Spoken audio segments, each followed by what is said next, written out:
ఆకాశవాణి తెలుగు రాష్ట్రాల COVID-19 round up చదువుతున్నది భమిడిపాటి శరజ్జోత్స్న. ముఖ్యాంశాలు. కరోనా వ్యాక్సిన్ అందుబాటులోకి రాగానే ప్రతి ఒక్కరికీ వ్యాక్సిన్ను అందిస్తామని ప్రధానమంత్రి నరేంద్ర మోదీ హామీ ఇచ్చారు. తెలంగాణ రాష్టంలో గడిచిన 24 గంటల్లో 1531 మందికి కోవిడ్ సోకినట్లు నిర్ధారణ అయింది. దీంతో రాష్టంలో ఇంతవరకు కరోనా వైరస్ సోకిన వారి సంఖ్య 2,37,187కు చేరింది. దేశంలో కరోనా నిర్ధారణ పరీక్షల సామర్థ్యం గణనీయంగా పెరగడంతో కోవిడ్ మరణాలను సమర్థవంతంగా నిరోధించగలిగామని కేంద్ర ఆరోగ్య శాఖ పేర్కొంది. అవసరమైన వారికి ప్లాస్మా దానం చేసి తమ మానవత్వాన్ని హైదరాబాద్ పోలీసులు మరోసారి నిరూపించారని city police commissioner Anjani Kumar అన్నారు.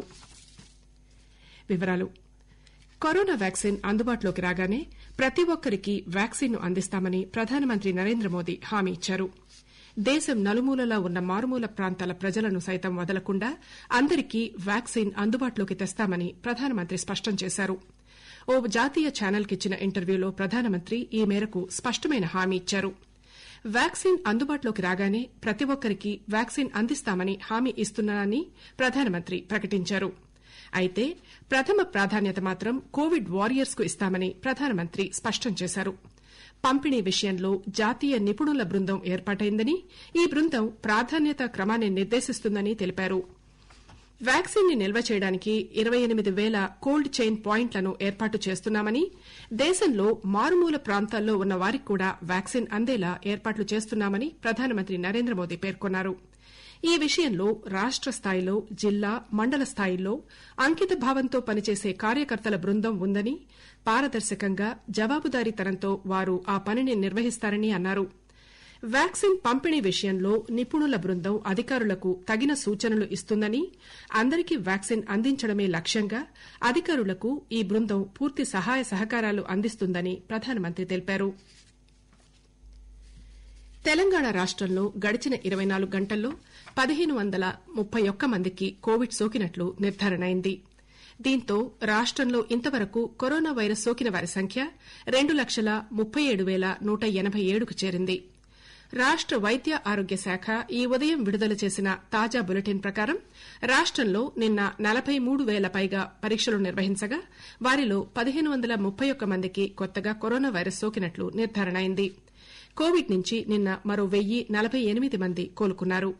దీంతో రాష్టంలో కోవిడ్ రికవరీల రేటు 91.65%కి చేరింది. ఇంతవరకు కోలుకున్న వారి సంఖ్య 2,17,401గా నమోదైంది. దీంతో ప్రస్తుతం రాష్టంలో 18,456 యాక్టివ్ కేసులున్నాయి. వీరిలో 15,425 మంది హోం ఐసోలేషన్లో ఉన్నారు. కాగా నిన్న మరో 6 మరణించడంతో రాష్టంలో కోవిడ్ సంబంధిత సమస్యలతో మరణించిన వారి సంఖ్య 1,330గా నమోదైంది. ఇలా ఉండగా జీహెచ్ఎంసీ పరిధిలో తాజాగా 293 కరోనా పాజిటివ్ కేసులు నమోదయ్యాయి. గడిచిన 24 గంటల్లో మేడ్చల్ మల్కాజిగిరిలో 120 మందికి, రంగారెడ్డి జిల్లా 114 మందికి కొత్తగా కోవిడ్ సోకింది. భద్రాద్రి కొత్తగూడెం 96, ఖమ్మం జిల్లాలో 83 కేసులు కొత్తగా నమోదయ్యాయి. నల్గొండ 74, కరీంనగర్ 71, జగిత్యాల్ 61, వరంగల్ అర్బన్ 54, సిద్దిపేట 47, నిజామాబాద్ జిల్లాలో 35 కోవిడ్ కేసులు చొప్పున తాజాగా నమోదయ్యాయి. దేశంలో కరోనా నిర్వహణ పరీక్షల సామర్థ్యం గణనీయంగా పెరగడంతో కోవిడ్ మరణాలను సమర్థవంతంగా నిరోధించగలిగామని కేంద్ర ఆరోగ్య శాఖ పేర్కొంది. ఈ ఉదయం కేంద్ర ఆరోగ్య శాఖ ఇందుకు సంబంధించిన వివరాలను ట్వీట్ చేసింది. దేశంలో జనవరి నాటికి ఒకే ఒక్క కరోనా పరీక్ష కేంద్రం ఉండగా ప్రస్తుతం దేశం మొత్తంలో రోజుకు 65 లక్షలకు పైగా కరోనా నిర్ధారణ పరీక్షలు నిర్వహించే సామర్థ్యం గల ప్రయోగశాలలు ఉన్నాయని పేర్కొన్నారు. పరీక్షల సంఖ్య పెరగడంతో పాజిటివ్ కేసుల సంఖ్య రోజురోజుకు తగ్గుతోందని ఆరోగ్య శాఖ పేర్కొంది.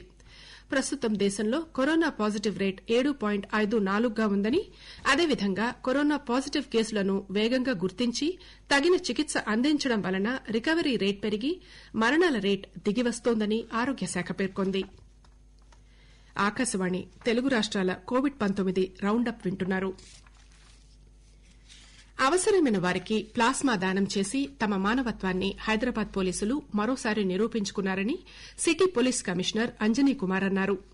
సిటీ పోలీసులు హైదరాబాద్ సిటీ సెక్యూరిటీస్ కౌన్సిల్ సంయుక్తంగా ప్లాస్మా దాతలను నగర పోలీస్ కమిషనరేట్ కార్యాలయంలో ఏర్పాటు చేసిన కార్యక్రమంలో సన్మానించారు.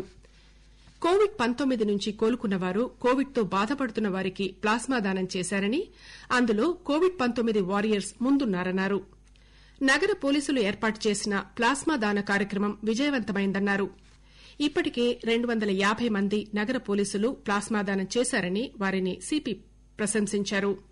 వీరితో పాటు సామాన్య పౌరులు కూడా ముందుకొచ్చి ప్లాస్మా దానం చేయడం ఎంతో ఆనందాన్నిచ్చిందన్నారు. ఈ సమావేశంలో అదనపు CP Chauhan, joint CP Tarun Joshi, HCSC associate director Rajasekhar తదితరులు పాల్గొన్నారు. దేశంలో నమోదైన కరోనా కేసుల సంఖ్య 80,40,203కు చేరింది. అయితే అందులో 73,15,989 మంది కోవిడ్ బాధితులు కోలుకోవడంతో ప్రస్తుతం దేశంలో ఉన్న క్రియాశీల కేసుల సంఖ్య 6,03,687కు, అంటే మొత్తం నమోదైన పాజిటివ్ కేసుల్లో 7.51% చేరిందని కేంద్ర ఆరోగ్య కుటుంబ సంక్షేమ శాఖ తెలిపింది. కేంద్ర ఆరోగ్య శాఖ నిన్న ఉదయం విడుదల చేసిన తాజా బులెటిన్ ప్రకారం దేశంలో కోవిడ్ రికవరీ రేటు 90.99కి మెరుగుపడింది. కాగా దేశంలో ఇంతవరకు కరోనాతో చనిపోయిన వారి సంఖ్య 1,20,527కు చేరింది. అదేవిధంగా దేశంలో నమోదైన మొత్తం కేసుల్లో మరణాల రేటు 1.50గా ఉందని కేంద్ర ఆరోగ్య శాఖ తాజా బులెటిన్లో పేర్కొంది. ఇంతవరకు మన దేశంలో 10 కోట్లకు పైగా కరోనా నిర్ధారణ పరీక్షలు నిర్వహించారు. ఆంధ్రప్రదేశ్ రాష్టంలో కరోనా పాజిటివ్ కేసుల సంఖ్య 8 లక్షల మార్కును దాటింది. రాష్ట వైద్య ఆరోగ్య శాఖ నిన్న విడుదల చేసిన తాజా బులెటిన్ ప్రకారం రాష్టంలో మొత్తం కేసుల సంఖ్య 8,17,679కి చేరింది. కొత్తగా 3,243 మంది కరోనా నుంచి కోలుకోవడంతో రాష్టంలో మొత్తం కోలుకున్న కోవిడ్ బాధితుల సంఖ్య 7,84,752కు చేరింది. ప్రస్తుతం 26,268 మంది చికిత్స పొందుతున్నారు. కాగా గడిచిన 24 గంటల్లో మరో 16 మంది కరోనాతో చనిపోయారు. దీంతో రాష్టంలో కరోనా మృతుల సంఖ్య 6,659కి పెరిగింది.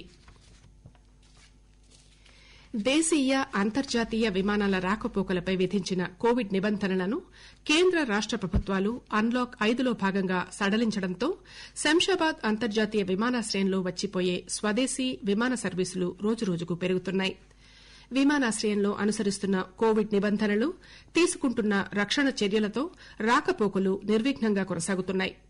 ప్రయాణికులు సైతం పెరుగుతుండటంతో ఎయిర్పోర్టులో సాధారణ పరిస్థితులు నెలకొంటున్నాయి. విమానాల రాకపోకల పునః ప్రారంభ సమయంలో శంషాబాద్ విమానాశ్రయం నుంచి రోజుకు 3,000 మంది దేశీయ ప్రయాణికుల విమాన సేవలను వినియోగించుకుంటే ప్రస్తుతం రోజుకు సుమారు 20,000 మందికి పైగా ప్రయాణికులు ఇక్కడి నుంచి విమాన సేవలు వినియోగించుకుంటున్నారని అధికారులు తెలిపారు.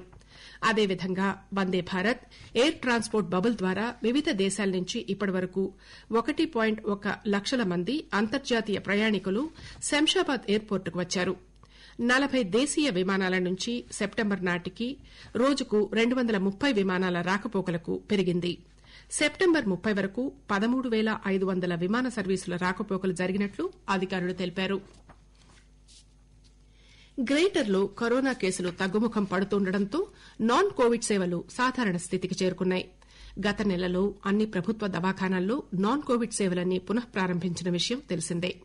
అయినప్పటికీ ప్రజలు కరోనా భయంతో కొంత జంకుతున్నారు. వారం 10 రోజులుగా నగరంలోని అన్ని ఆసుపత్రులలో రోగుల సంఖ్య పెరుగుతోంది. అవుట్ పేషెంట్ల సంఖ్య సాధారణ స్థితికి చేరుకుంది. ఉస్మానియాలో ఓపీ సంఖ్య 1,500 దాటుతున్నట్లు హాస్పిటల్ సూపరింటెండెంట్ డాక్టర్ నాగేందర్ తెలిపారు. ఆకాశవాణి తెలుగు రాష్ట్రాల కోవిడ్-19 రౌండప్ ముగించే ముందు ముఖ్యాంశాలు మరోసారి. కరోనా వ్యాక్సిన్ అందుబాటులోకి రాగానే ప్రతి ఒక్కరికి వ్యాక్సిన్ ని అందిస్తామని ప్రధానమంత్రి నరేంద్ర మోదీ హామీ ఇచ్చారు. తెలంగాణ రాష్టంలో గడిచిన 24 గంటల్లో 1,531 మందికి కోవిడ్ సోకినట్లు నిర్ధారణ అయింది. దీంతో రాష్టంలో ఇంతవరకు కరోనా వైరస్ సోకిన వారి సంఖ్య 2,37,187కు చేరింది. దేశంలో కరోనా నిర్ధారణ పరీక్షల సామర్థ్యం గణనీయంగా పెరగడంతో కోవిడ్ మరణాలను సమర్థవంతంగా నిరోధించగలిగామని కేంద్ర ఆరోగ్య శాఖ పేర్కొంది. అవసరమైన వారికి ప్లాస్మా దానం చేసి తమ మానవత్వాన్ని హైదరాబాద్ పోలీసులు మరోసారి నిరూపించుకున్నారని city police commissioner Anjani Kumar అన్నారు. ఆకాశవాణి తెలుగు రాష్ట్రాల కోవిడ్ 19 రౌండప్ ఇంతటితో సమాప్తం.